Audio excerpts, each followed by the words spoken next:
state of California has been fighting with companies like Uber and Lyft for a long time about how to treat the drivers. The industry wants those drivers to stay independent contractors. That's cheaper for those companies. It's also at the core of their business. They sold drivers on the idea of only working when they want to log on to the app. But California's legislature passed a law to make these workers employees so that those drivers can earn benefits and get paid at least minimum wage for their time. The rideshare companies aren't having it. They still consider their drivers independent contractors. The state actually sued to try to force the companies to change. With the proverbial game on the line, the rideshare companies decided to call for a Hail Mary. They paid for a campaign to ask you, the voters, to overrule the lawmakers you elected.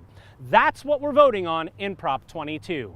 It would make the drivers independent contractors with benefits. First and foremost, Prop 22 includes a version of minimum wage for the drivers. Driving time would be paid at least minimum wage plus 20%.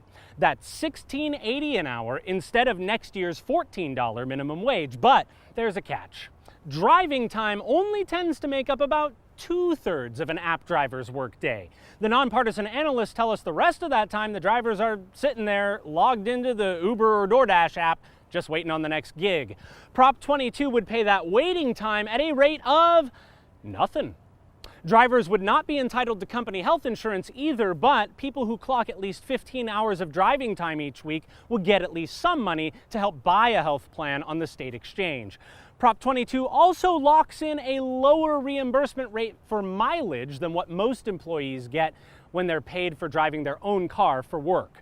The industry tossed in yet one more of its policy goals. Prop 22 includes a ban on local rideshare rules.